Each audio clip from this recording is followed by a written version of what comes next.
Hi, everybody.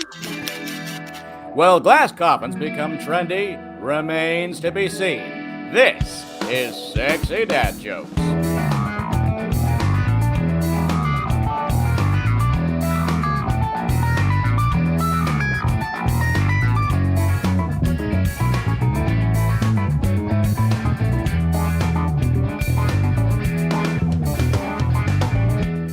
Hey, this is Johnny Spaz. Welcome to Sexy Dad Jokes. Hey, Benjamin, why is Square 50s guy missed the funeral? Hey, why? He's not a morning person? Oh, boy, Johnny Spaz. You sure put the fun in funeral. Oh, man. You know what they say about the crematorium, right? What? It has to earn our business. Oh, no. Hey, guys. I saw an ad for burial plots, and I thought to myself, this is the last thing I need. Oh, no. Oh, my Oh my God. Hey there, boyos. Well, isn't this quite the grave affair? Hey, Square 50s guy. Say, did you know smallpox, the Spanish flu, and the Black Death have already done the whole global pandemic thing? What COVID is doing is just plagiarism.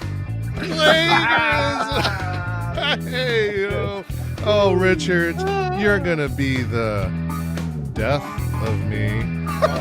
Okay, all together now. Welcome to Sexy Dad Jokes. Woo! Wow! Welcome all to episode 10 of Sexy Dad Jokes. I'm Benjamin, along with Johnny Spaz, Well, Mers, Hey-o. Josh Richards, Hey, what's going on? and the ever-loving Square 50s guy himself, Richard Richards III Jr. It's great to be back in living live color. And also, yeah, what are we, Josh? We are live! That's right. Our first live official episode ever. Oh, and so as part of this, I'm running the soundboard here. There we go. Hey-o. One more time. Yeah. Some cheers. Oh, thank you. Oh, Louder gosh. for the people in the back! Okay, so we've heard you ask and we've listened. You want more SDJ. I can't blame you. I get it, and it behooves us to try to deliver on what you're asking for. More shows. We need more episodes. So we realize we can put more stuff out if we did this live. So we retooled everything we do for a live setting rather than spending hours and hours in post trying to edit together a podcast. We're just going to do it on the fly. So I got this snazzy new soundboard I'm running here. Hey-o. Thank you. I often just play these claps for myself if I'm feeling down. Makes me feel better. So,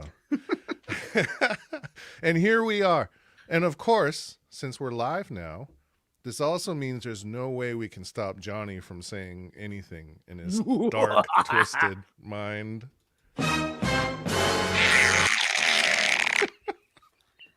We can't stop him. So hide the kids. Get the earmuffs out. Yeah. You create your reality. There we go. How do you Well- feel about that, Spaz? What do you mean? What, are you free now? You finally feel like you're free? I'm free! Finally! I'm free!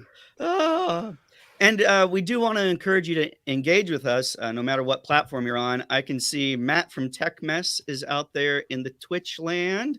Good to see you, Matt. Oh. Hey, man. They have a podcast as well, and so it's really good to see the community like supporting each other. So we're on YouTube, Facebook, and Twitch right now. If you post a comment, we might even feature it on our show. You never know. So great Like to see this people one. out there. Here's Yep. Matt. Look at that. Hey, Hey, there's Matt from Tech Mess. Right on. we got ZRE Mers. That would be yours truly. Oh, your Did you comment. see the okay. likeness of the avatar there? Yeah. ZRE Chad Mer- Smith. Chad Smith. All right. Dude in the right reminds me of Frylock. Which one? I Right? probably Spaz, because Spaz has the goatee type bearded thing going on. Though I'm floating, so that could be why. I am floating. That's why it's Frylock. That makes sense. Yeah. I do kind of have Oh, that yeah. cornered look like a fry. Frylock. Right. I love Aqua Teen Hunger Force. That was Mm. great. Okay, awesome. So for today's episode, well, you know we like to keep things silly here on SDJ. We've got some serious matters to discuss. That's right. We are talking about the big D today. And no, Spaz, we are not talking about what you think of your special friend. Jeez. Hey. Wait, there we go. No, we are actually talking about death. So you may be thinking, why though? Like, why talk about such a depressing topic on a Saturday morning? I've got enough things going on in my life stressing me out. Why are you making me think about something as morose as death? Well, that is precisely it, though. Would I rather be talking about life than death? Absolutely. But what I would offer is it's concepts like death, this taboo topic no one ever really talks about, and of course death's cousin, fear. That's what's actually holding us back from truly being able to live a full life. So today, we're going to confront head on the fear in our lives that hold us back from being able to feel truly alive. And believe me, there's a lot going on in the world today to give us reason to live in fear, like climate change, political polarization, and insurrection at our temple of democracy, and oh yeah, global pandemic. And of course, there's war going on in our world right now. Russian aggression in Ukraine, thousands dead, a showdown between democracy and authoritarianism, freedom and totalitarian oppression, putting us on the verge of a potential confrontation between nuclear powers. Ooh. Whoa. Yeah. And all of this feeds into the feeling of helplessness that has been so pervasive in our country these days. It's like the air we breathe, this air of fear permeating our senses. And not to mention the forces at play that actually purposely seek to keep us in place of fear, because it's the way to control us, I guess. And like a certain cable fake news channel that actually is trying to convince us to support a dictator who just invaded a sovereign country. Oh boy, lots to unpack there. We'll have to save that for another day. Yeah. Well, we can't say keep that for another day, but we should say right off the top and just right up front that we here at SDJ say that our hearts go out to the people of the Ukraine, and we at Sexy Dad Jokes call for an end to this conflict and the suspension of all this unnecessary Russian aggression. Well, before we go any further, Ben and boys, I actually have a story about Square 50s, guys, that ties into what we're talking about today. Oh, really, Johnny Spaz? Lay it on us. I remember it like it was just yesterday.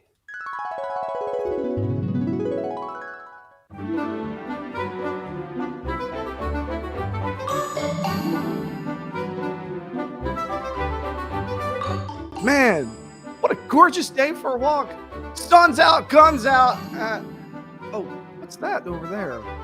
Looks like there's a hearse at a funeral home. What a shame. Death is always lurking around somewhere in the world. Almost like how those rowdy ankle biters keep lurking around my lawn. Richard Rickies! What a shock to see you, buddy. Or, Spaz, will you ever learn? It's Richard Richards the Third Jr. Right. Sorry, Richard. It's been a spell since I last saw you, and I gotta say, you look a little different.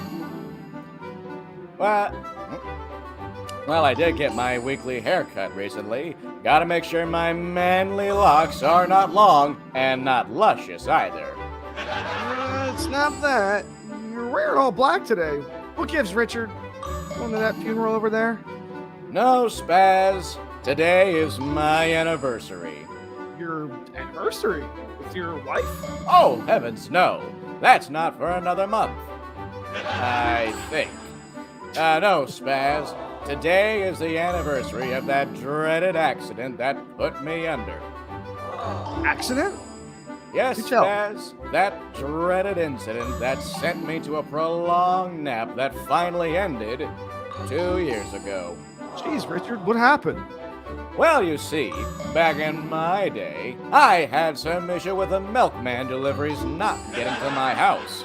I tried calling the milkman for weeks to no avail. Then one day, after having 2 or 3 afternoon highballs to calm my nerves, I realized the reason I couldn't get through from my rotary phone was because of the recently placed telephone pole near my lawn.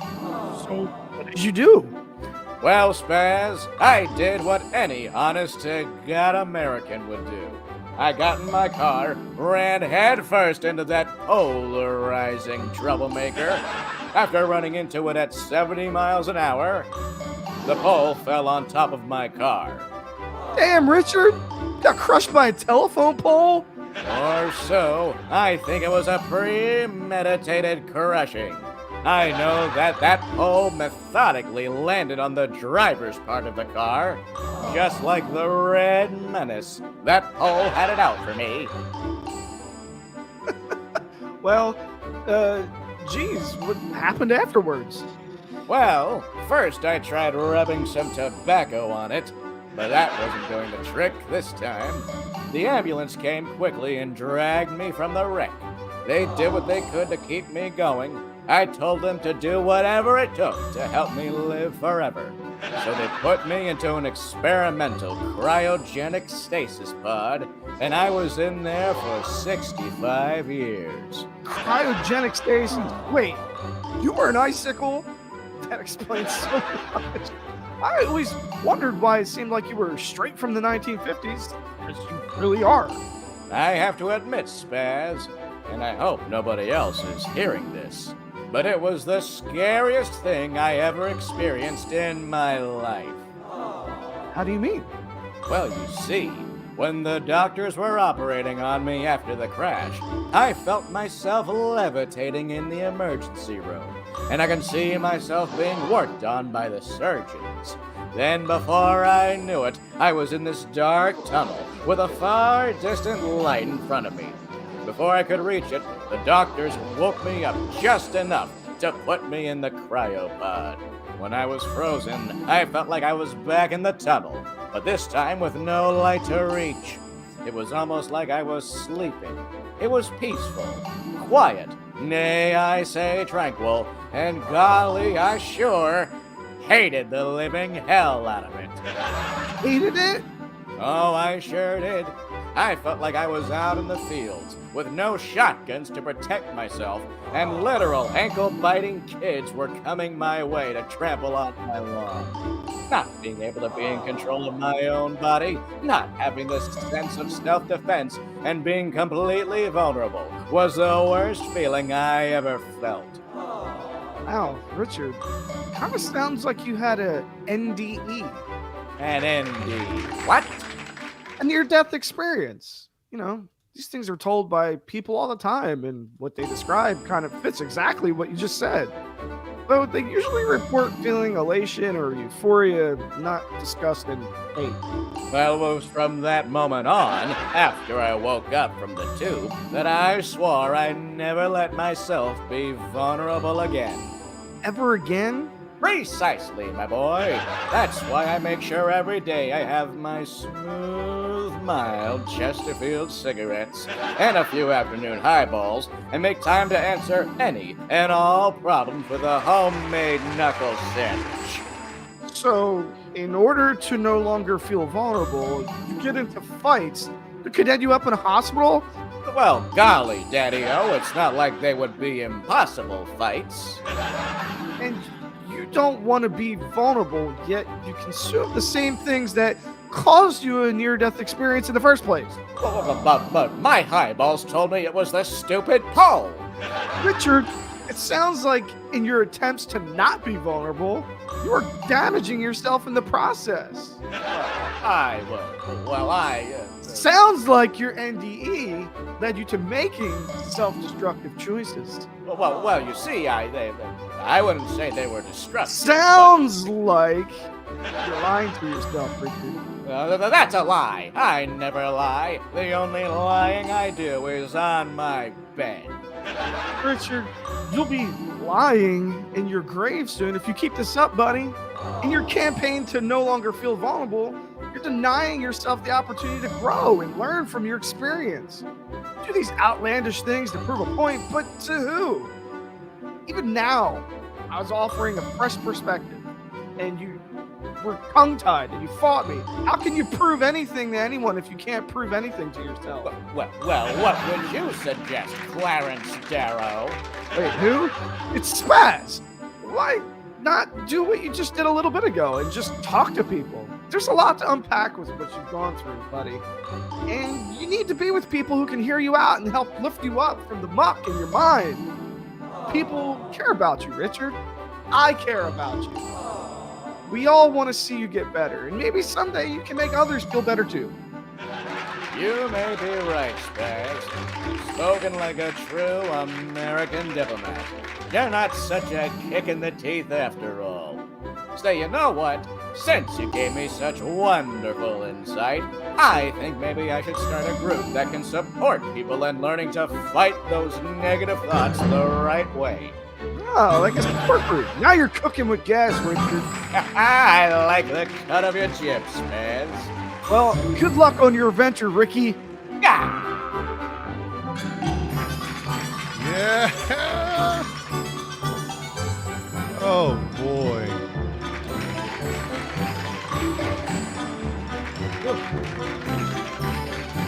That guy. Wow. Oh, Square 50's guy. Yeah, he's a character, ain't he? He surely is. Wow. Very good, fellas. You know, it's really good to see that Richard he's looking to make himself a better man, you know, and who can blame him for that? And we even got a bit of Richard's backstory there, huh? Cryo freezing. That's pretty cool. Although maybe it's more like a villain's origin story, like Dr. Evil. $1 million. Oh. Lasers. Sirs. Yeah. Well, if it's an origin story, it certainly isn't any superhero origin story. Well, that's not entirely true. I mean, Square 50 guy's superpower is telling kids to get off his lawn. And he's Yeah, good at it. Surely is. Oh, Richard. Okay, so now let's get to it. So as we said up top, we're talking about death. And oh gosh, our comments are blowing up here. Are they? That's great. Thank you all for all the love. Yeah, I think this is gonna be a good conversation. We're talking about the big D. And before we get into this, we are talking about the big one. So if you find yourself really struggling right now, we at SDJ really, really encourage you to reach out for help. And I think there's actually a hotline you can call.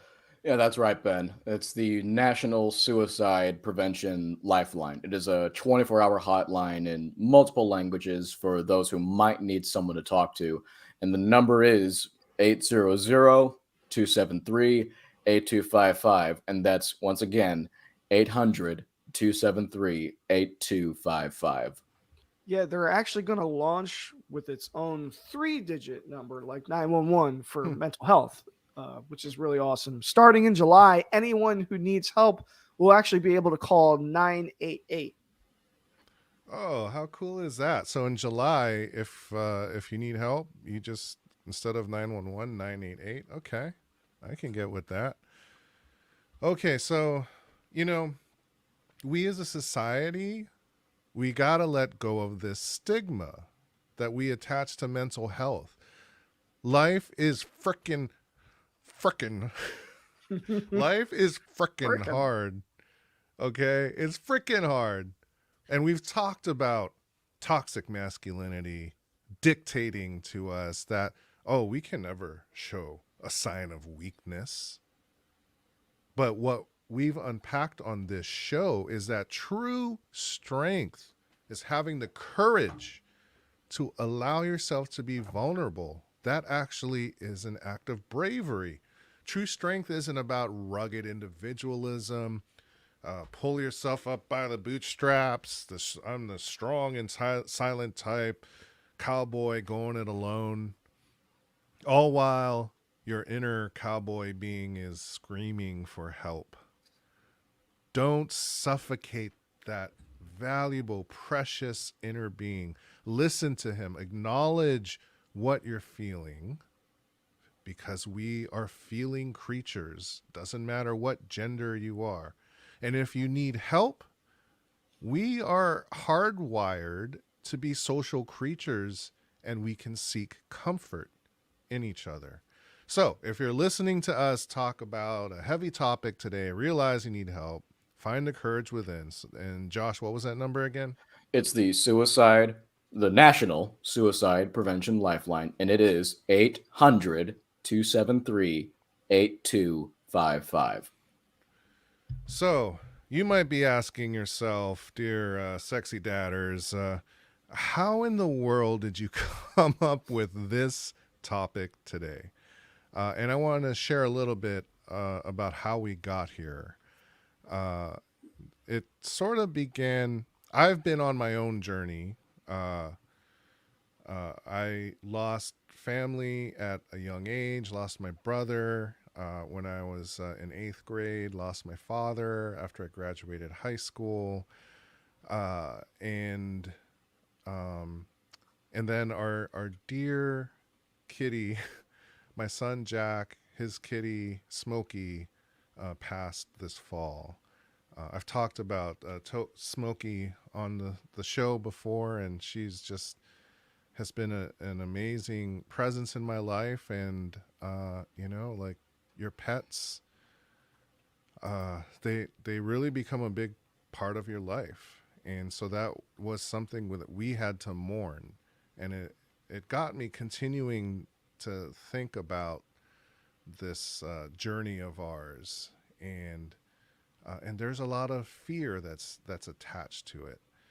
So that's sort of something that's been happening in my life recently that has brought this topic up for me. And then I heard from Mers that you were going through some stuff. Yeah, I think, well, I don't remember exactly, but basically my mom texted me. We had to head home. They were on vacation because your dad, he collapsed or fainted or had a seizure. That's what it was. And he's on a bunch of medications because he has Parkinson's. So it's been, it's a difficult journey to watch that go on in your life. And so they came home, but I guess it hadn't hit me yet that it was like for real, Dad's got Parkinson's. I know what that means, but it hadn't really gone through me and like connected the dots. So I just was really unhappy that morning, and couldn't gather my thoughts and my emotions at the same time. So it was really hard for me to like talk or communicate, and it just really like it brought it to reality, I guess. Like, this is where my dad's at, and this is like where we are in the timeline, whatever that timeline is. So it just kind of like, shoot, I got to go visit him, which we did. We had dinner, like as soon as I got home, we all went over and had dinner, because you don't know what happens when you have that many circumstances, and all they had done was drive for like 8 or 10 hours, and he couldn't handle it. So Right. So you had sort of a scare with your dad, and that really brought this concept to life, I guess, for you. Well, no, I mean, I've had those scares before. It was not scares. I've understood that before, but this is not he is not in the hospital, right? It's kind of like dialysis. It goes on for years and years and years and years. So that part of it, I guess, hadn't, like, things are changing slowly over time. There isn't a cutoff or, oh, nope, now things are bad, right? That isn't the way it works. At least that's not the way it's working. And so I hadn't made that connection that, oh, maybe we're past the halfway point, or maybe it's not as incremental as it used to be. Now it's happening in chunks, like seizures, and I don't know how to explain it. It would just made me unhappy because I hadn't thought, oh, we're close now, until I did that day. So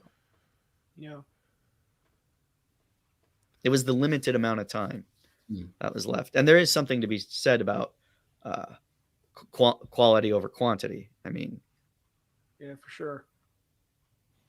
Hey, that's a love language, quality time. Absolutely. Yeah, I recognize that.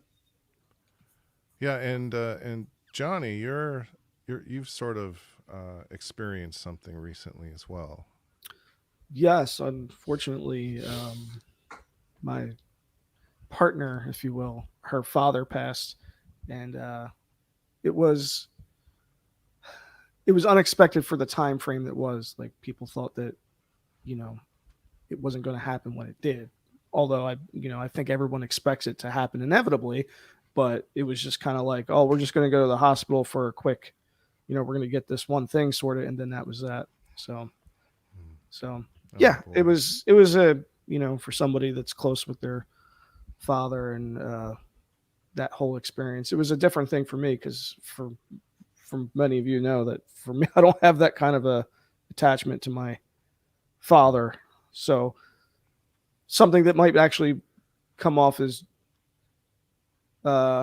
closure to me was actually not for these, which is the normal thing for most people. But yeah, it was an experience for them, my heart, and we try to do our best to support the people we love, even if you don't know how, you just make the effort. That's real. And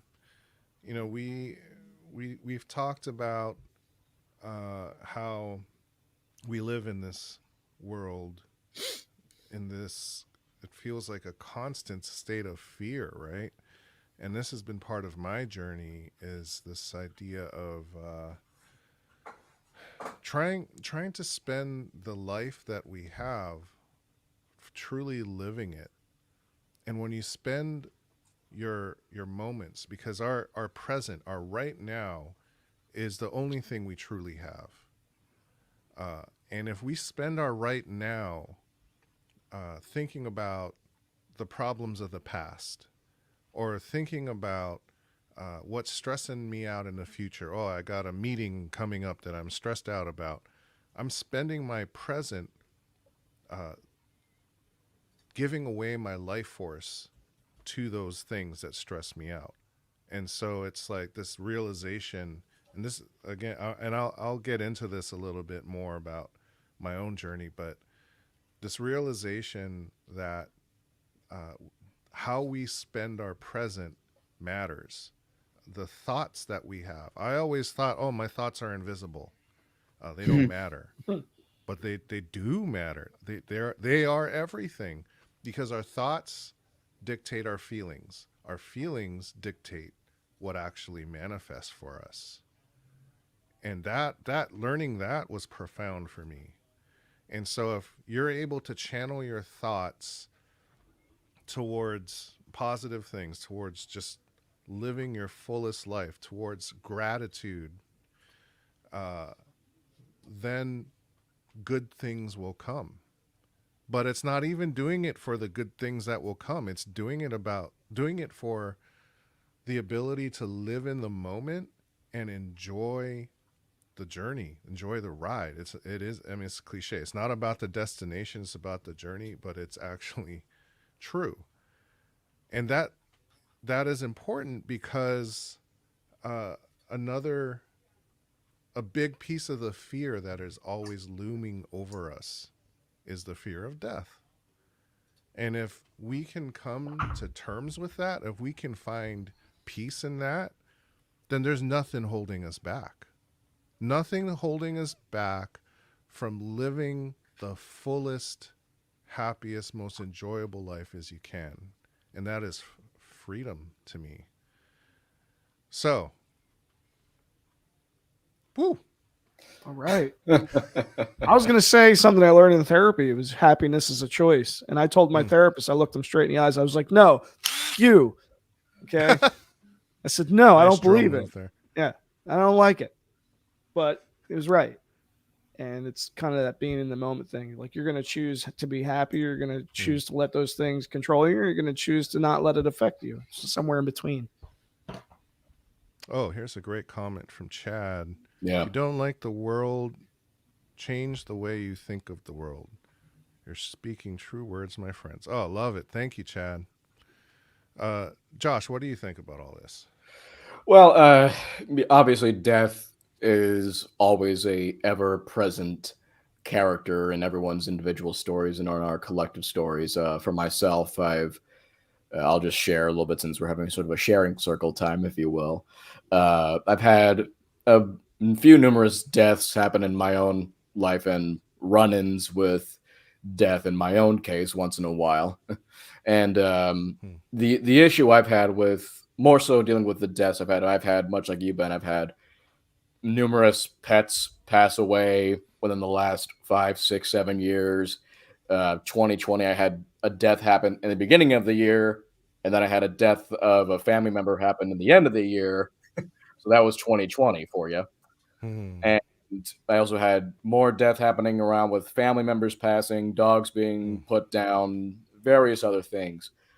And the unfortunate thing was that every time it happened, I always had to go to work still. And I work in a retail, I work in a grocery store, and I have to be constantly going, constantly moving. And the issue with that is that you don't get to allow yourself the time needed to actually reflect and mourn, because you're going into essentially a war zone and you have to focus on getting the job done, focus on the priorities of the job, and not think about anything else. Otherwise, it could get in the way of accomplishing all the tasks.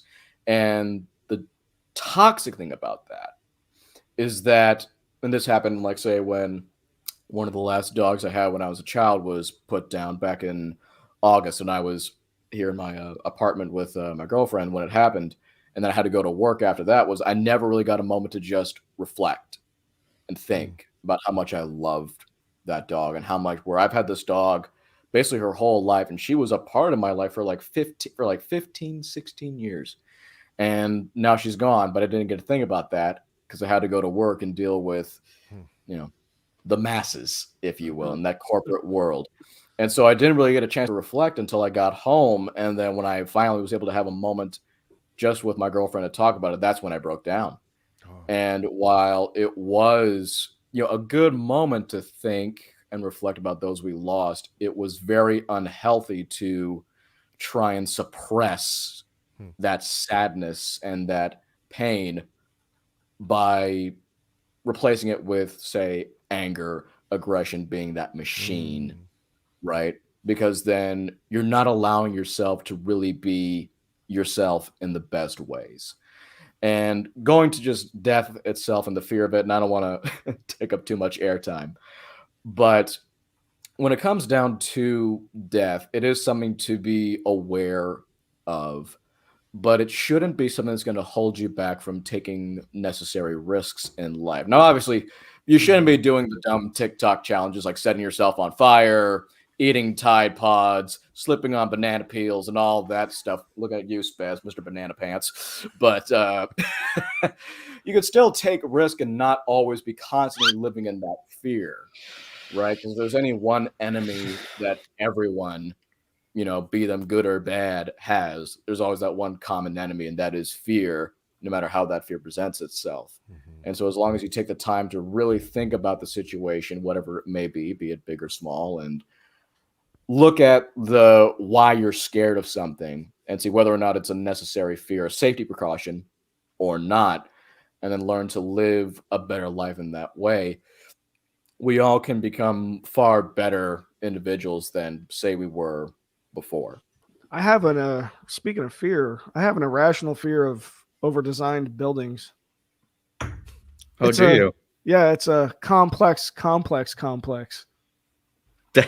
Yes, that is true. Yep. That was good. That was good. That was good. Well played, Johnny Spaz. Yeah, it's scary, wild stuff out there. And I mean, we kind of touched on this earlier. There is no shortage of things to be afraid of right now. Yeah, for sure. And we've talked about experienced death. 6 million people have died worldwide in this pandemic. Oh, 6 million. At least. At least, right? That's reported, right? And those are 6 million families that are mourning, right? Like, there is a lot of grief in this world right now, and that's why we wanted to do this episode, to do some sharing on, like, well, at least me personally, I can share my journey because I've gone from a place where, yeah, I lived in fear. And right now, I can say I am at peace, and I've faced difficult things in my life, throughout my life, and recently. And with all that, I'm at peace, and I'm not even afraid of death anymore. I used to be, and I want to share a little bit how I've gotten to this point, and it would take much longer than we can fit in an episode, but I'm going to offer a little bit. And maybe in future episodes we can dive into it more, but it's just liberating. It's so liberating. And sometimes I find myself getting my daughter ready to go to daycare in the morning, and just like, oh, okay, I've got a stressful meeting coming up, or I got to deal with this thing at work or whatever. And Glow is a toddler, a 2-year-old, 2.5-year-old, acting like a 2.5-year-old. She doesn't she won't do the thing that you want to do right when you want it to happen, and that's natural. That's who they are. And I'll find myself, oh, come on, Glow, like, and then I'll catch myself and I'll be like, this is a moment to cherish. Your beautiful, amazing daughter is feeling her emotions and feeling herself.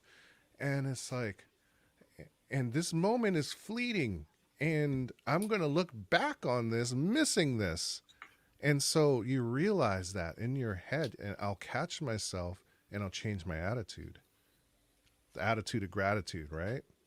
It rhymes, so it must be a thing. It must be. Yeah. Rhymes. If it rhymes, don't hate the player, hate the game. That doesn't rhyme, but it's poetic. Yeah, so I want to actually play a clip right now. So it's one of my all-time favorite movies. I've got a list of maybe like 8, my top 8 favorite movies all time. This would be in it. It's called Defending Your Life by Albert Brooks. Meryl Streep is in it. It was from 1992, I think. Rip Torn, who's one of my favorite actors. And the movie, the premise of the movie is Albert Brooks' character dies. He's kind of a buffoon of a character. And when you die, you go to this sort of purgatory place where you have to look back on your life, like a life review, as they talk about in near-death experiences. You look back on your life and you figure out if you're ready to move on and evolve to the next whatever. It's an interesting concept. I don't know if I think it's representative of what might kind of happen, but from what I've heard from near-death experiencers is there is no like judgment. There is a life review, but there's no judgment. It's more like, what did you learn from this? And what could you have done differently? How could you have loved more? Is what a lot of them say they actually experience. Kind of like what Richard experienced, Square 50's guy. Except Richard, he didn't quite like his experience too much. Yeah, no. Which is definitely strange. Not the best way. Yeah. And it's weird because the NDEers actually report feelings of just jubilation, joy, and profound acceptance and love. So, Richard, we'll get you there. Someday. Maybe. Those Knock on wood. Those beatnik ankle biters coming at you. Beatnik ankle in heaven. biters. Okay, so I want to play this clip. And it's interesting. So Albert Brooks, he's talking to his lawyer up in heaven or whatever. And he has to, it's called Defending Your Life. He has to defend his life to say, hey, I'm ready to evolve. And this is Rip Torn, his lawyer, is explaining to him kind of how this works and how we humans on Earth are just stuck in this loop of fear. So let's check this out. So, is this what you thought it would be? Thought what would be? Where am I? Is this heaven? No, it isn't heaven. Is it hell? No, it isn't hell either. Actually, there is no hell. Although I hear Los Angeles is getting pretty close. When you're born into this universe, you're in it for a long, long time. You have many different lifetimes. And after each lifetime, there's an examining period, which you're in now. You see, every second of every lifetime is always recorded. And as each one ends, we sort of look at it. Look at a few of the days, examine it. And then if everybody agrees, you move forward. What do you mean move forward? I mean move forward, continue onward. The point of this whole thing is to keep getting smarter, to keep growing. Now, being from Earth as you are and using as little of your brain as you do, your life has pretty much been devoted to dealing with fear. It has? Well, everybody on Earth deals with fear. That's what little brains do. What are little brains? That's what we call you folks behind your back.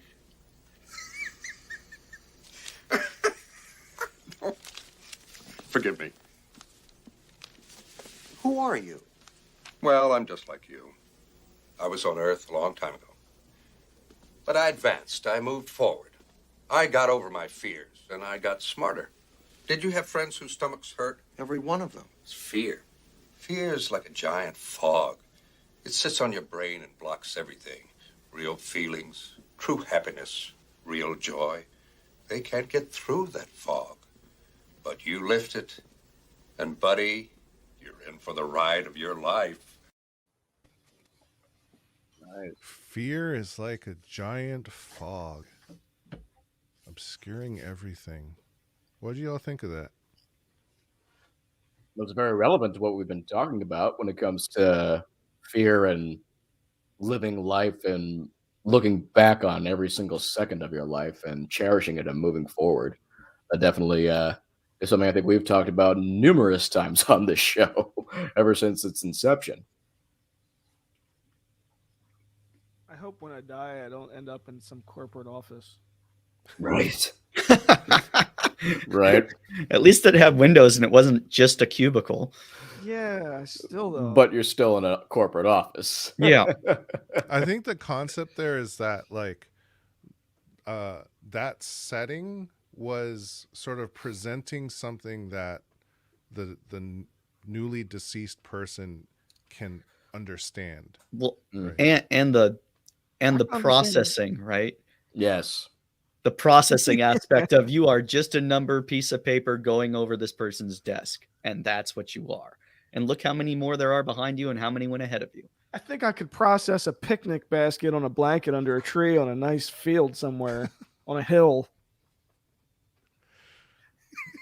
and have There the you same go. conversation. Oh, there he is. Yeah. I mean, it's an interpretation.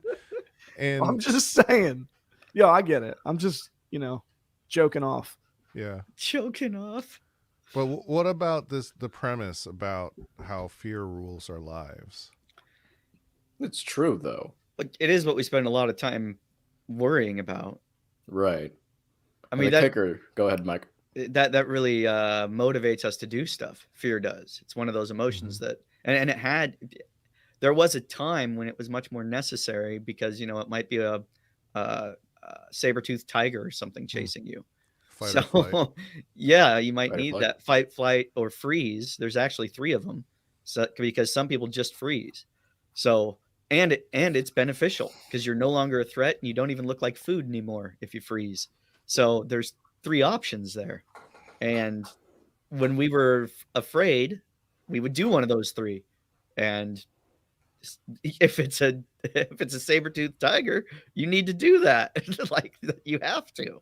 But maybe we don't have to worry about saber-toothed tigers or wolves or whatever anymore, right? I don't know, but this whole conversation makes me wonder what the Thundercats ate for food. Thundercats, ho! You guys Wow. didn't ever watch Thundercats? Come What? on. I can't help it. You see my name? I know you can't help it. Jeez. No, I think I like that thought of we're too small brained to do anything else but focus on fear. What Like, if Mickey where am I going Mouse- to get? Well, I think it goes into like, where am I going to get my next meal too, right? Like, Yeah. fear drives us, and if you've ever been hungry or starving, fear of not finding food will really drive you, and it makes you do things. So Says the brick wall. says the brick wall. That's what the voice in the brick wall says. Jambe? I could change it up. I mean, I could try that. It makes sense that he's a brick wall because he's got a lot of layered answers to him. Oh, Oh! well done. Oh. He does though. I suck it. There you go. Haha. Nice. Oh, Mecca there lecca we go. hiney mecca hiney ho. Pee Wee Mecca shout lecca out. hiney mecca hiney ho. Jambe! Jambe. Now it's just a bridge too far. Yeah. Hey. What if Mickey Mouse and Minnie Mouse cross dimensions into the Thundercat world? Oh, well, you'd have Tom and Jerry, but it would be Thundercats and Disney. I wonder if Disney owns Thundercats. They might. No, they don't. Oh, straight on it, right there. No, absolutely not. I know what I'm talking about. I'm glad they don't own them. My goodness. But going back to the clip, I mean, it does make sense with the always living in fear. We're small brained because when you look at it, almost every single thing we do in life is based out of a fear. We look for a job because we fear being homeless or fear being broke. Yeah. And yet when we have that job, we fear not doing a good enough job because then we could get fired and then we'd be broke and then we'd be homeless, right? We think about what to eat, and we could disguise that fear with, looking at, Gordon Ramsay or Rachel Ray cookbooks and thinking about, I'm going to cook this or that. But really deep down, you're scared of just trying to make sure you eat so you don't starve yourself. Well, Right. I think that, we're focusing a lot on the lower levels or the lower basic needs, like Maslow, right? And I think that that part is different than what the movie was probably trying to get at. But, well, There goes Spaz. He's spazzed off. I had to do something that required me to turn my camera off. Real Oh, quick. well, good for you. I mean, unless you want to see it. No. No, both hands in the Nope. frame. No, Both no, hands no, in the frame. Both hands in the frame. Come on, Spaz. No, now we're just gone. Ben just We're took just all the gone. command. Off We're air. on timeout now. Spaz. Oh my god. I can't. Sorry. Listen, I had to can't. do it. Sometimes. All right, I'm done. Oh. Well, no, but I mean, I guess the thing is, like, it's supposed to be what are the other things that we fear that aren't resource or lack of resource oriented, right? Like we fear, like if I want to ask somebody out, I would fear rejection, right? Or fear getting a promotion at work. You're still going to have your job. You're still going to be able to feed yourself and whatnot. So you're no longer afraid of the resources. You're afraid of like not getting promoted. Right. And then that aspect, I mean, there's that fear where, I think, Ben, you pointed out where human beings, though some of us like to deny this, we are very socially inept and socially needy creatures. I mean, we survived, primates, we survived in groups, in troops in the jungle. And we, as people, want to, though we can deny and say, no, man, I'm a lone wolf. No, I don't need nobody. No, you do. You do. You secretly seek that camaraderie. You want that acceptance. You want that love that maybe you've been denied in some form and fashion, be it. Yeah. Or you could be a sociopath. Yeah, that too. Just throwing that 1-2% of the population out there, like they might not really want people.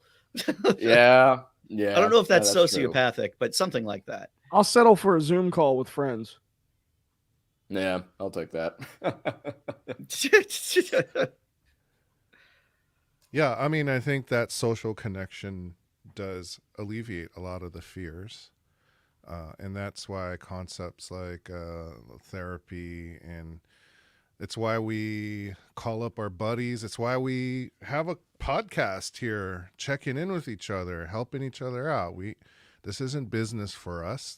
We're homies, and we want to know what's going on in each other's lives because we know that we got each other's backs. That's how we roll, and that's how it should be.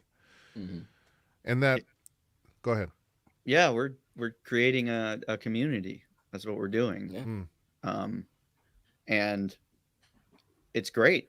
It's wonderful to be able to hit you guys up, or we have our message, right? And it sends whether it's something to discuss or just a funny joke or something that we could put in.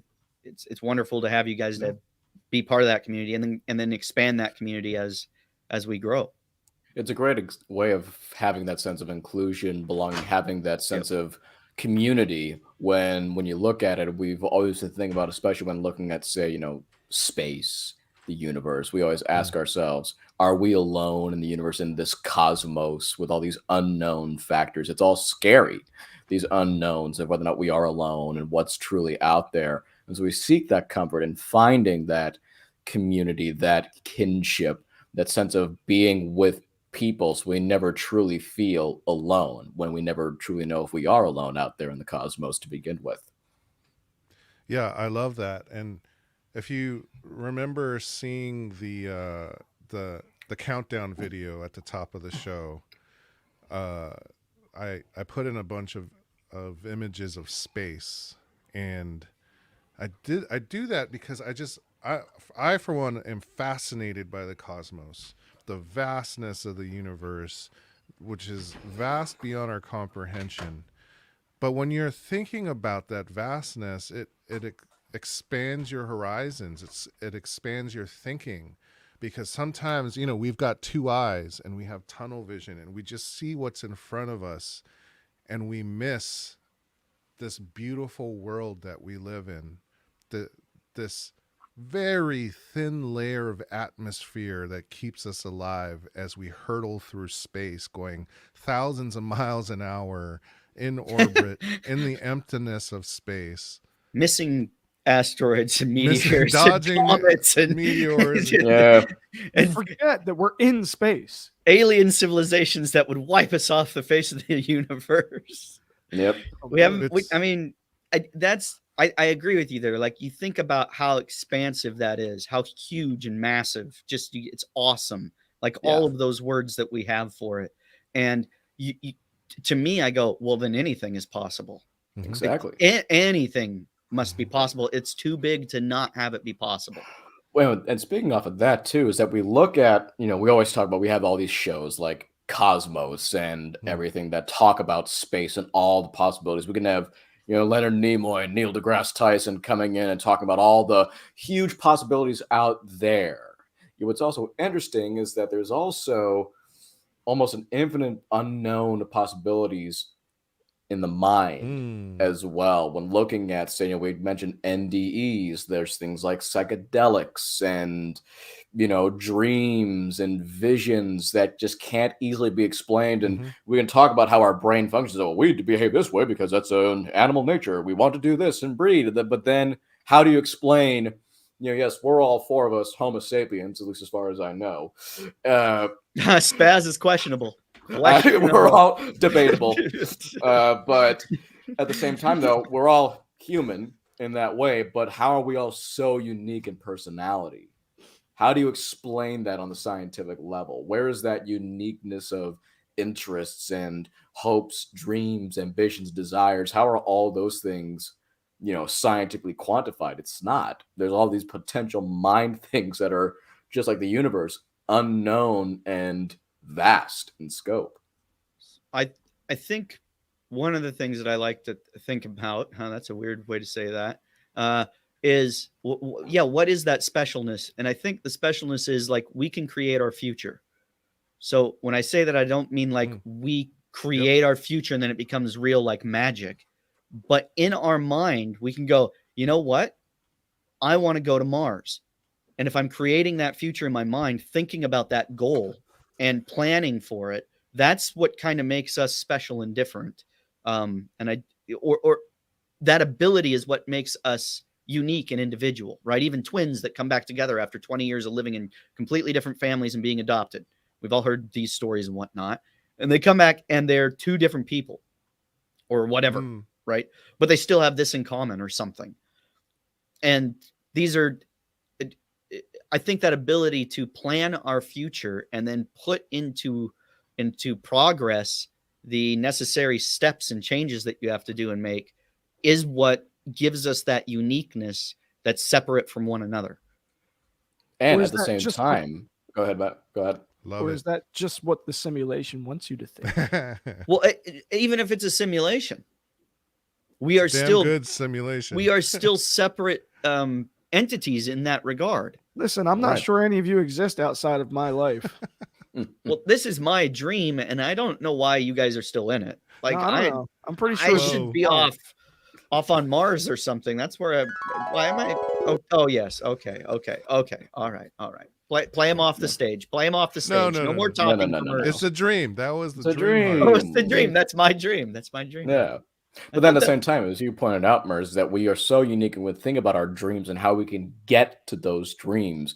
It is a comforter when thinking about how we cope with that fear is planning and thinking about reaching that end goal and laying a foundation for that better tomorrow, however that better tomorrow may be. That helps eliminate any of that fear. If your mind is focused on something positive and constantly focusing on that positive and building towards that positive end result, be it going to Mars or getting that promotion or just being able to enjoy a nice sunset afternoon after work, right? That's all a way to help cope with that fear that we may or may not know is active at any given time. And manifest it. Exactly. Right? Like if you're thinking about it and moving towards it, and that's what your goal is, and that's what you're thinking about, I'm going to go and do this or whatever it is. And we're starting to get into those kinds of weird places where quantum mechanics or dark matter or things like that. There's so much that we understand about the universe, and then we realize there's so much more that we don't understand.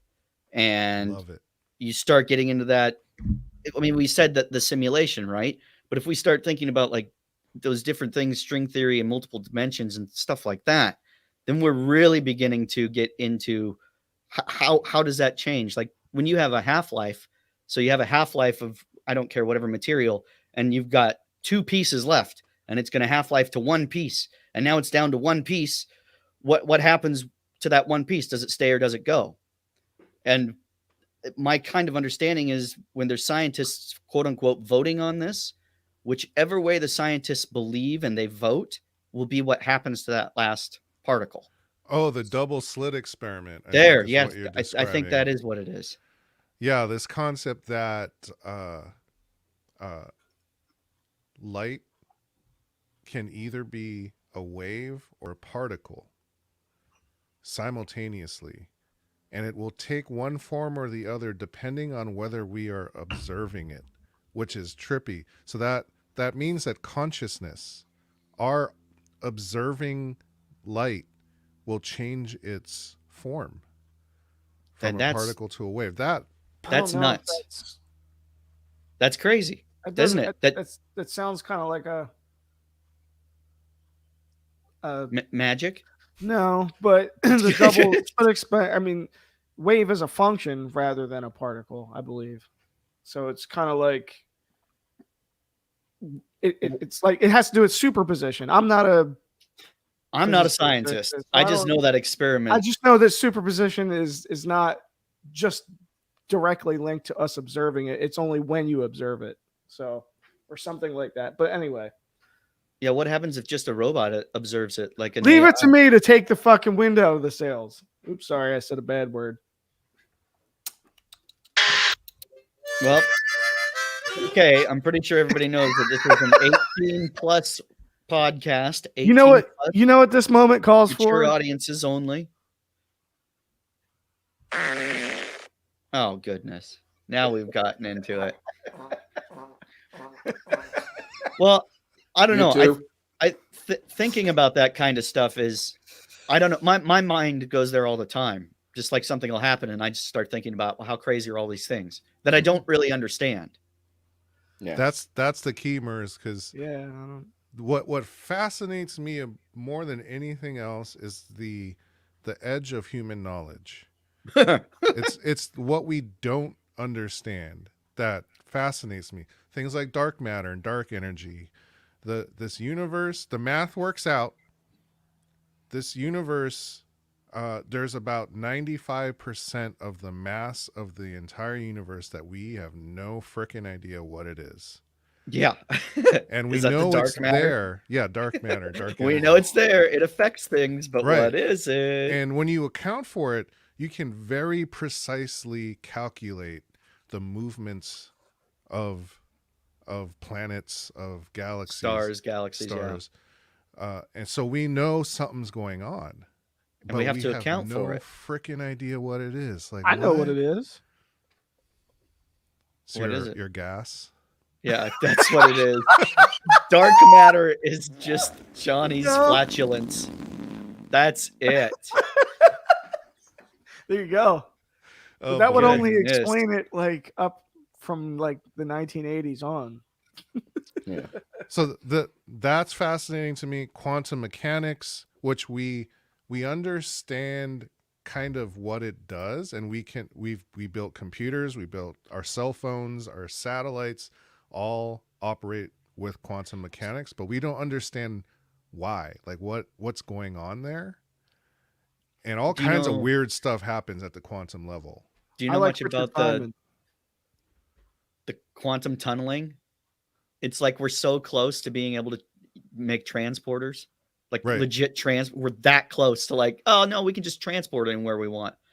But we don't necessarily know it well enough yet, but it's going to be great when we can just transport cargo and not spend the time and energy on trucks or trains or ships. If you thought carbon monoxide was bad, just wait until you get quantum monoxide. Yeah. We're going to have quantum monoxide.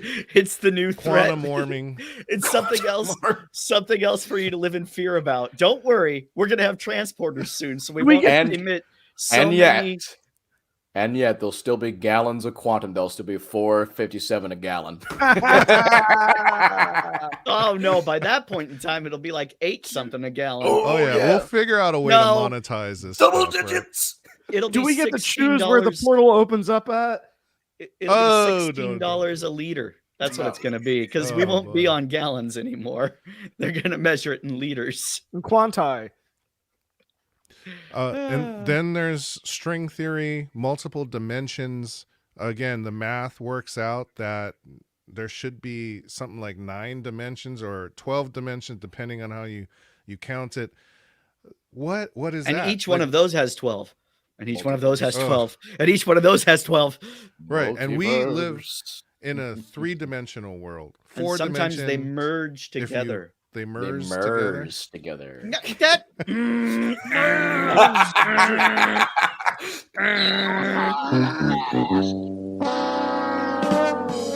Oh my gosh.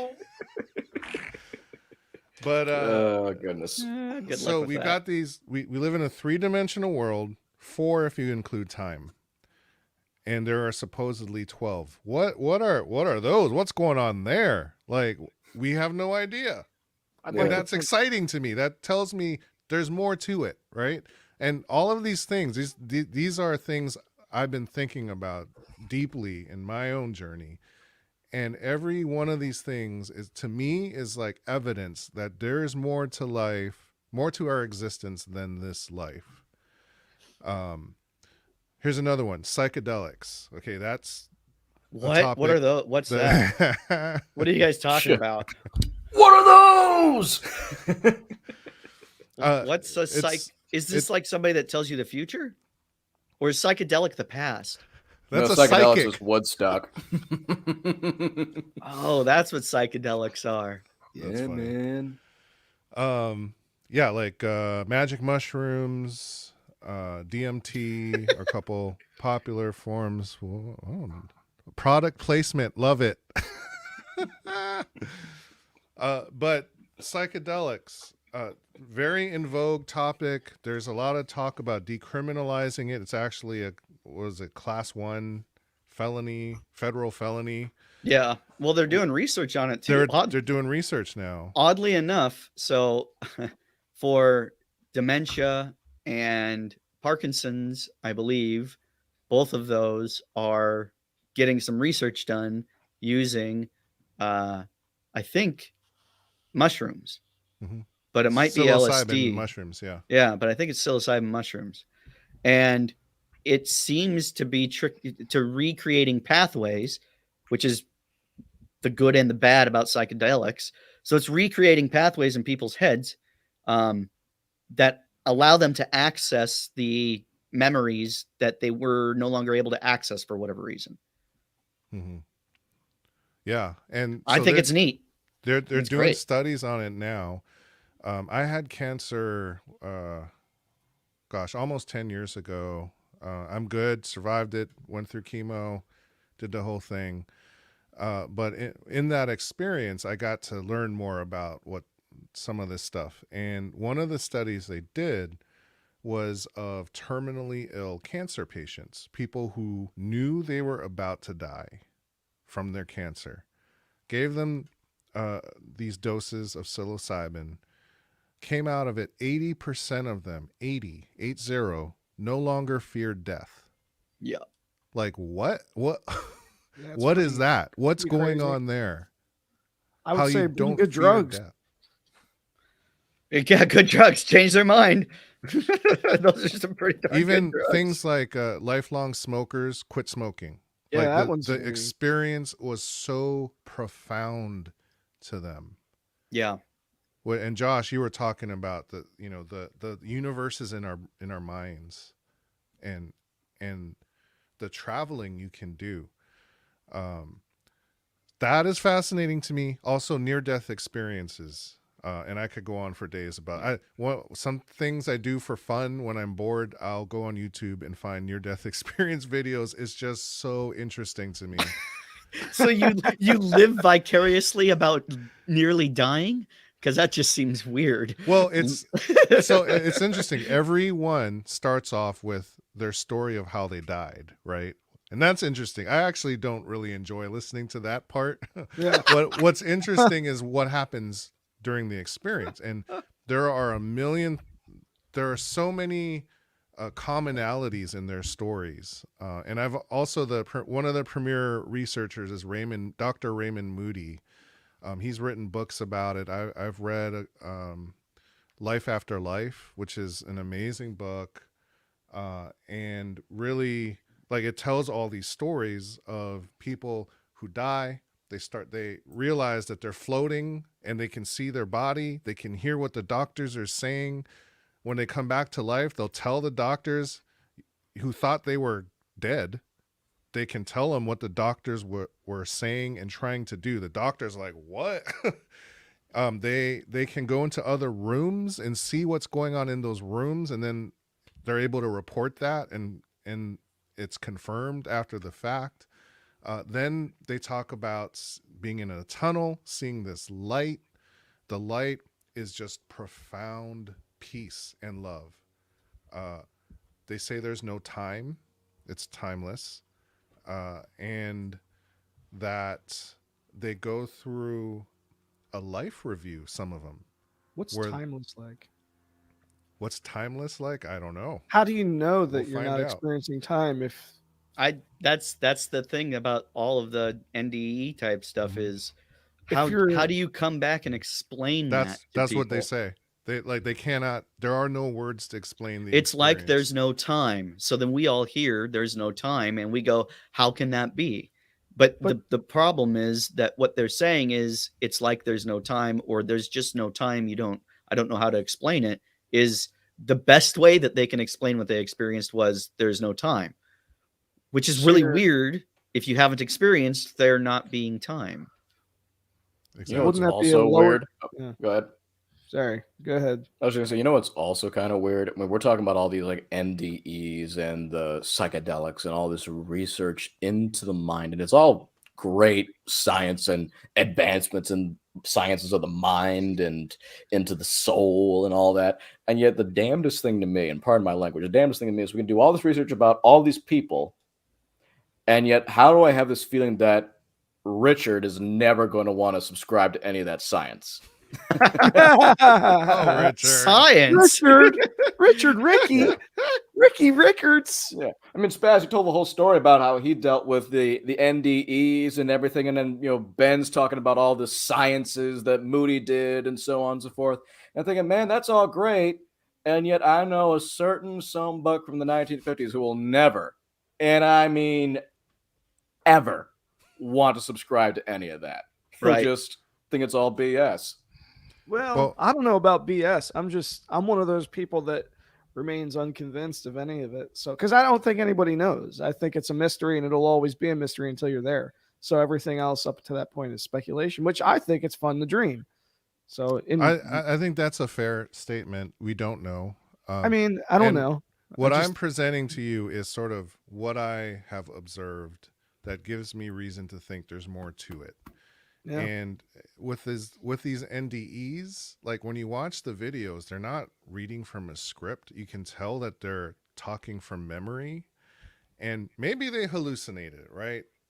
Fine. But what this does give us is qualitative data. These are accounts of experiences that these people are reporting.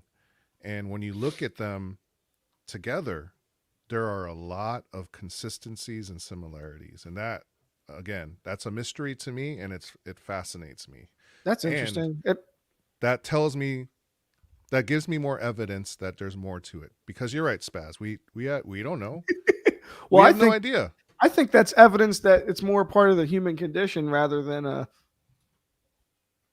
anything else. I mean, all people that walk over there disappear, and then you walk to the edge and you realize, oh wait, there's a cliff here.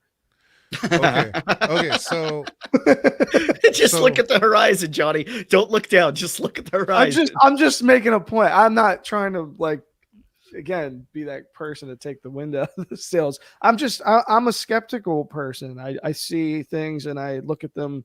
If I can't I think everything has an explanation. I would agree with that. I just don't know. That's where I stand. I don't know. That's what agnostic is. Right. Yeah, and I mean, everyone has their own journey, right? I'm sharing Yeah. a little glimpse of mine. Yep. I Yeah. encourage you to look into it some more. I wish I could talk on and on about this, Yeah. but let's kind of bring it back to. I where just we're want to trying say first that I've had experiences. I've had unexplainable experiences. But then again, unexplainable to me means that unexplained things are not evidence for something else. Does that make sense? For me, I don't know. That's cool.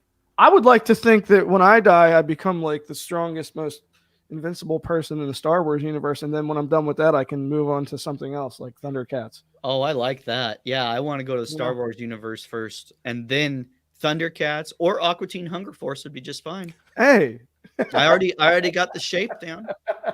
Now I I just would need lightning bolts out of the eyeballs. I just like to think that I can create whatever universe I want whenever I want to do it. To me, that's heaven. You know, like because I get bored very easily. Like I can't Really? You like get I bored think easily? of eternity. I'm like, oh God, I need to live forever. You think not of really. eternity and you think, oh God, I need to live forever. No, but it's weird, right? That's the thing. It's like it's scary to me. Like doing anything for more than like 2 or 3 years seems scary to me.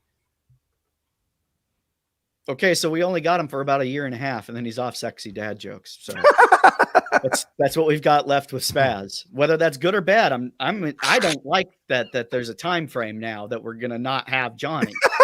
No, I don't mean that. I'm just saying like you do anything for 100 years. You don't live for 100 years. Okay, now Well, it's 100. At least so- we're negotiating. Thank goodness. Well, I'm well, saying that's interesting too, because again, this is what people report. I don't know what is true and what's not, but people say that your eternal being sort of gets bored, and they want to come to Earth to learn stuff. And dude, that's do you ever really what it is. do you ever They see the don't movie feel- Soul? Yeah, that's a great movie. I love think that that's movie. very consistent. A lot of that is consistent with what they describe. I think where that would be You don't fun. have these emotions out there. You have to come here to feel despair, love, hate, fear. And that feeling, just the act of feeling that is exhilarating to our inner souls. So that's an interesting point. But what I want to talk about is, okay, this has been my journey. I'm sharing a glimpse of it. And I feel like I know enough where I feel like, okay, there's probably more to it. And I'm not going to spend my life worrying about it and in fear of it. And that's what I want to bring into this world is this idea that we have nothing to fear. Everything's going to be okay.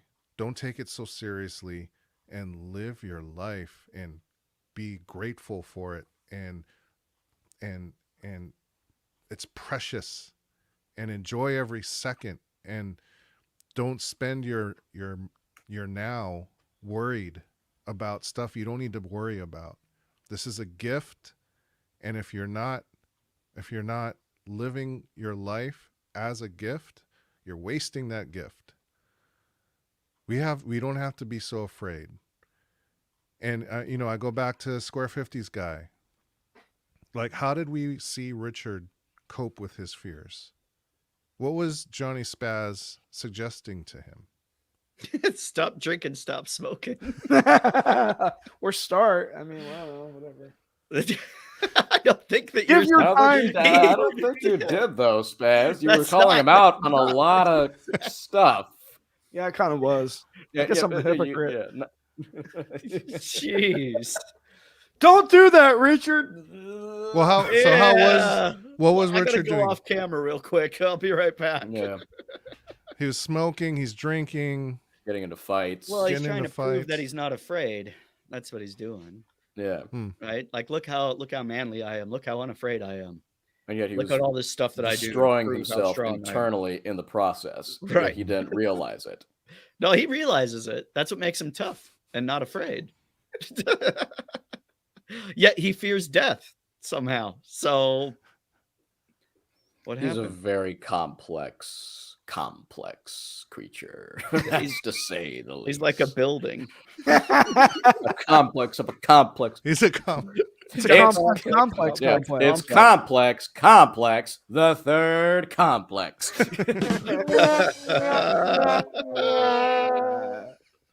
Okay, so there, as we see, there is a lot to discuss when we talk about death Yeah. and that bigger picture of dealing with fear. And I'm sure that we all here can relate to living with fear as well, right, fellas? Indeed we do, Benny, my boy.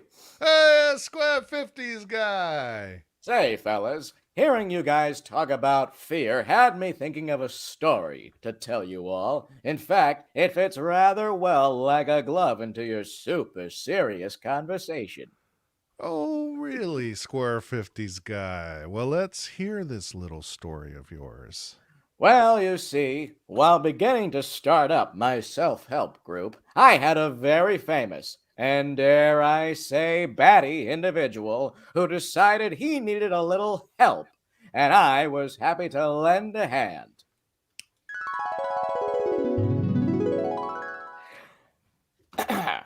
Hello, Batman. Thank you for taking part in my new self-help program. So, what seems to be the problem? It's difficult. It's difficult to say. I see without seeing. To me, darkness is as clear as daylight. I'm constantly asking myself, where did I go wrong? Let me guess. Having trouble in the bat bedroom? No! I'm perfectly capable in that field. Now, don't get your cape in a bunch. If it isn't that, what's the issue then, my troubled, cowled friend? I might be the hero Gotham deserves, but I need to start thinking about how my inner self and what he deserves. I think I need to change my ways. Change your ways? How do you mean? I think I'm too scary for people. Wait just a minute. Too scary? Isn't your whole gimmick about instilling fear in the worst of the worst? Yes, but I'm scaring everyone else in the process. What makes you think that way, There was an incident. An incident? Care to elaborate? It was a dark and stormy night, like every night in Gotham. A punk was attempting to rob a family walking by Gotham Park.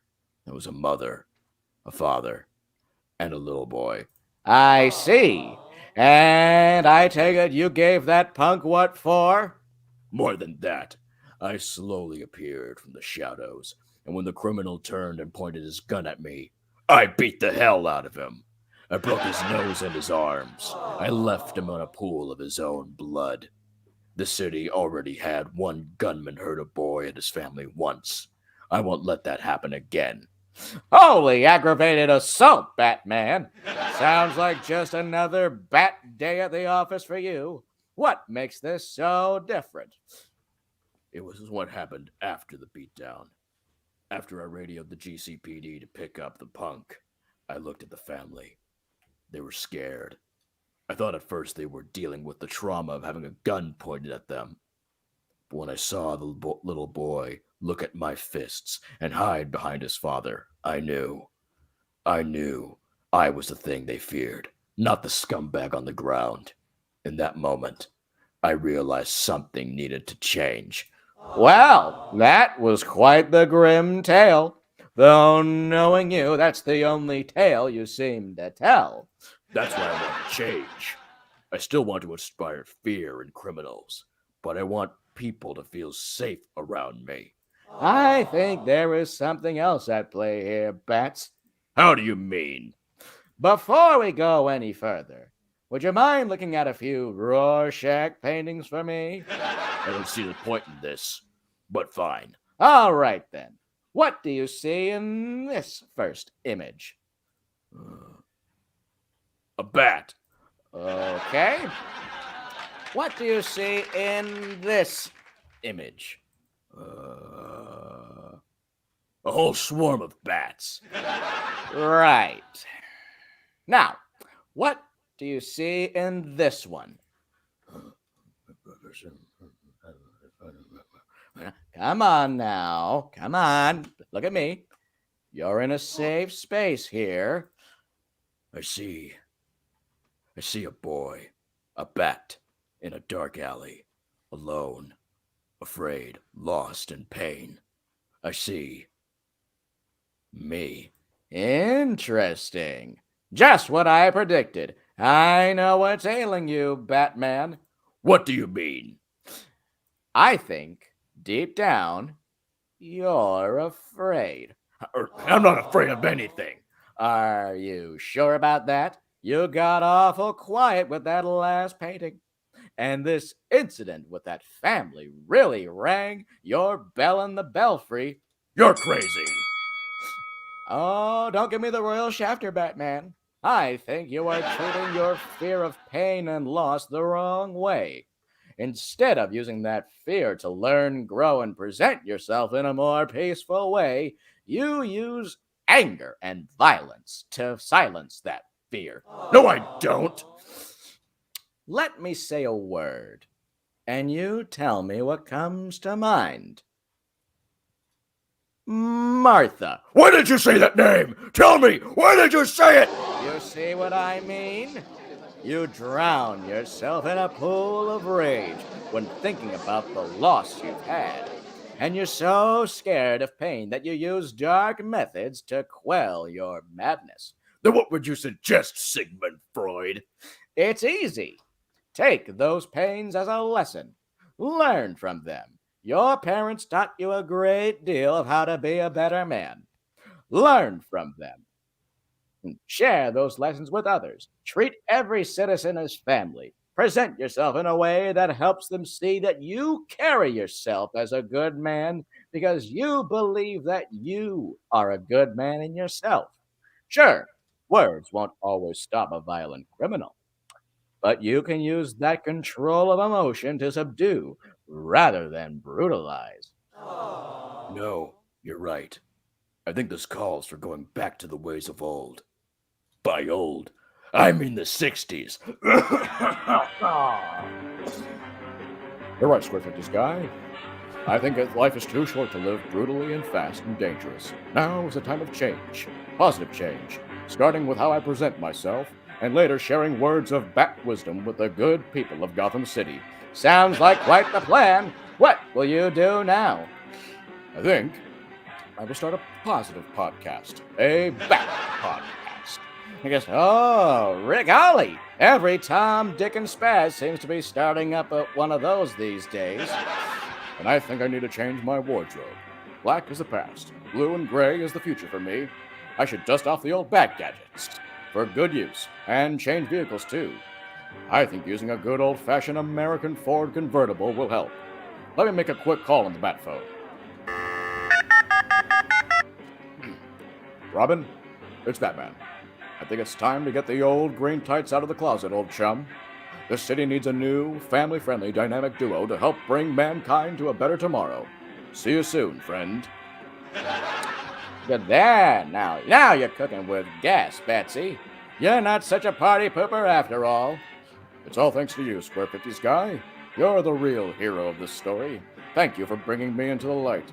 I'm sure we will see each other again under better circumstances. And remember, kids, it's always important to respect your parents and to always look both ways before crossing the street.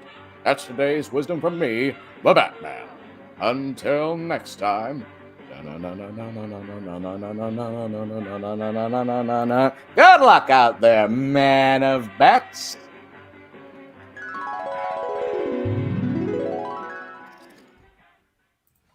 Hey!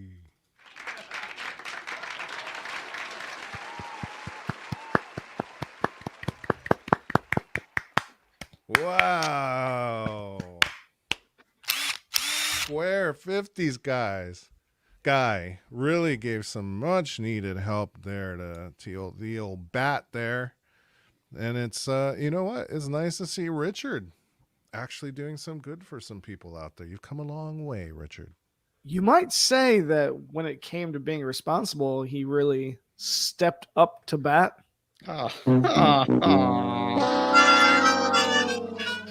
ah. Wow. Well, so a new Batman movie just came out, and that was sort of the inspiration for us there.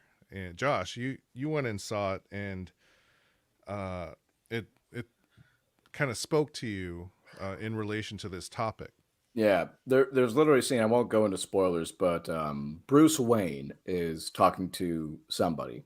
I'm not going to say who, but Bruce is talking, and essentially he talks about how he thought he fully mastered his fears and controlled them, and basically was able to harness those fears and cover them up by using rage and violence, and basically start pulverizing all these scum and criminals in Gotham in very horrifying ways, becoming this vision, this entity of fear and nightmares, so on and so forth.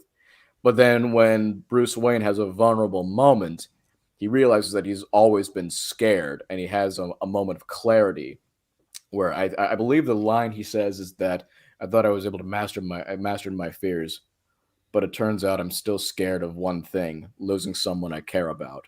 Hmm. And so that when he said that, I'm sitting there watching the film and I just went, whoa, he just said something that we're actually talking about here. And that, well, he's saying he's afraid. He's not afraid, but he is. And when he realizes that he's having to change his ways from not being this entity of darkness and brutality and rage and become something better than that. And if you saw the film, you will know exactly what it is I'm talking about. But that right there, I thought was funny because, we have Richard here who's going on this self-destructive path with all this violence and drinking and smoking and so on and so forth to handle that fear.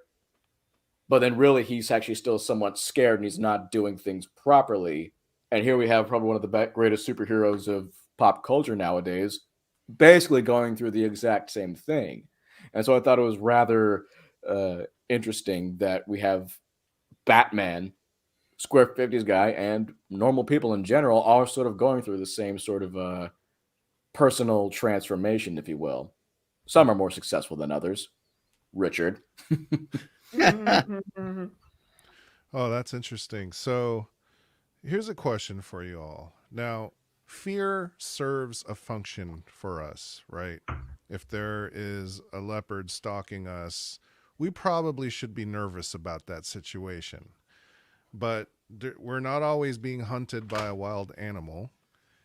And, and we've talked a lot about how the concept of fear is kind of paralyzes us and keeps us from being able to fully live.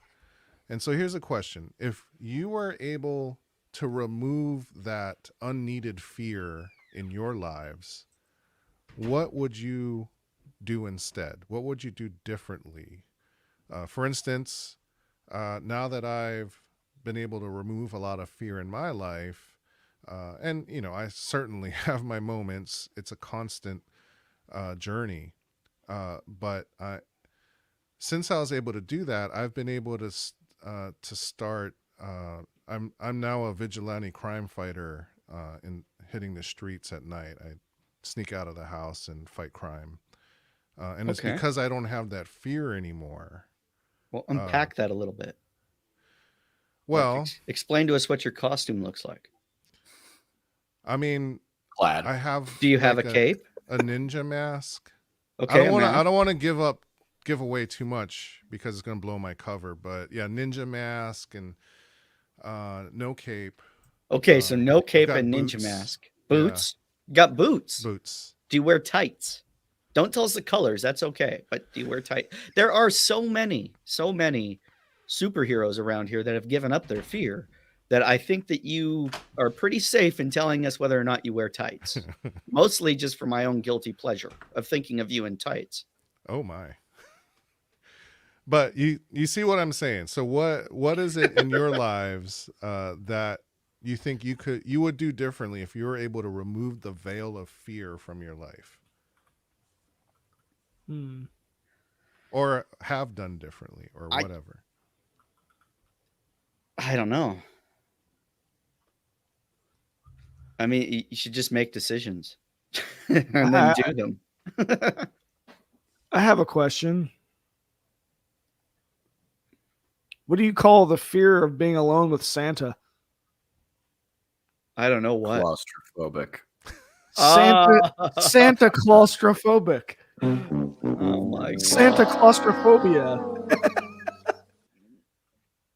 Goodness. And you know that the swordfish has no natural predators to fear, except the penfish, which is supposed to be even mightier. Yep. Well, autopsies are a dying practice, so. I have a fear of speed bumps. Do you? I'm slowly getting over it. So, if we didn't have any fear, this is what we'd do, Ben. We would just do dad jokes. There we one go. right after the other. Me and Johnny just, hey, you got another dad joke? Yeah, I got another dad joke for you right here. Well, how do you get over a fear of elevators? I don't know. Get You off. just take some steps to avoid them. There you go.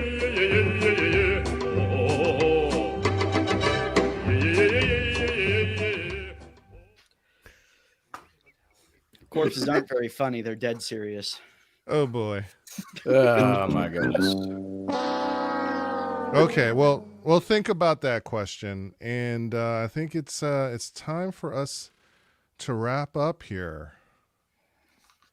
Yeah. So, I mean, we did a lot of discussion on death, fear, a lot of heavy stuff, which is great because it should be talked about. And it is something everyone should think about from time to time, really.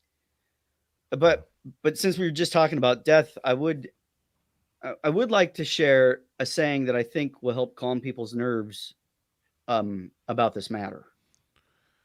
Thanks, Mers. It really brings me peace of mind knowing someone like you who you have been through so much. Yeah. You've been through so much, and you are now feeling comfortable enough in your own skin that you feel like this is a safe place for you to be able to express yourself and show the world just how much you have grown as a man. And I have seen it. I have witnessed. I bear witness. Thank you. And the fact that you want to share something with everyone to help them get through this crazy thing called life, it inspires me in my heart. So please tell us. Well, speaking badly of the dead is a grave mistake. Oh my God. He got us again. Dang it! You got Fucking us! Mers. That son of a...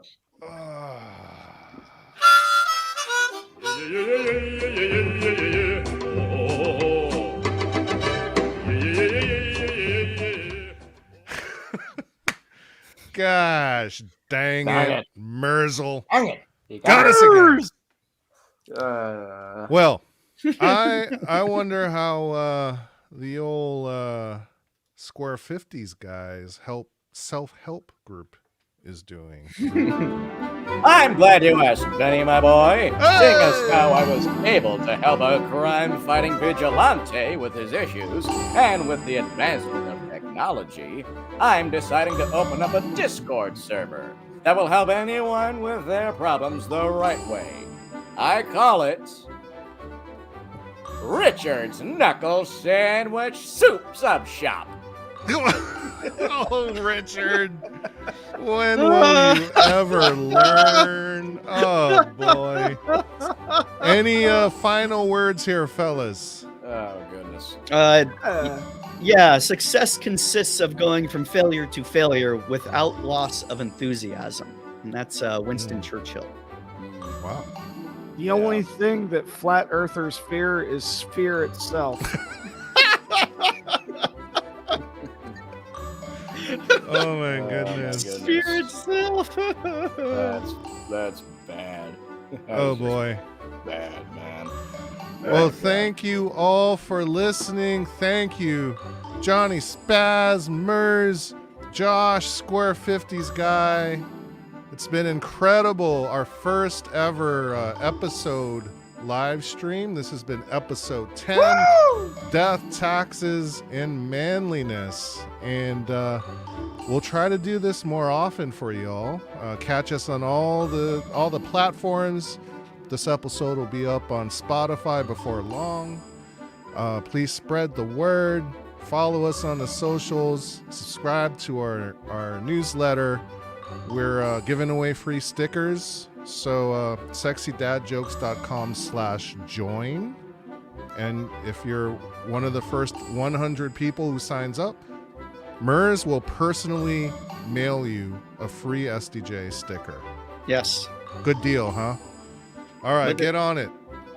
Get on it. Oh, I Thank got him you. right here, actually. Oh. I got him right here. Okay. Got him. Look at that. Oh, Look at that. True story.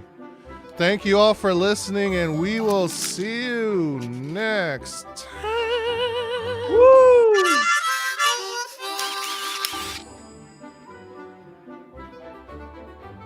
Take it away, Spaz. Thanks for listening to episode 10 of Sexy Dad Jokes. Please like and subscribe and visit sexydadjokes.com and get some awesome merch. T-shirts, mugs, and other merch that'll get you be sure to people talking. Celebrity characters depicted in the show are not affiliated with Sexy Dad Jokes. Materials used in this episode are for criticism, comment, news, reporting, teaching, scholarship, and or research. Until next time, all right. Yeah, fellas, we did it. Live stream is over. Soon. Thanks for watching. Thanks for all the comments. Yeah. Yeah, you Thanks, can catch guys. us on TikTok and Facebook and Instagram and sure. Twitter. Yeah. All right. Until next time. All right. SexyDadJokes.com.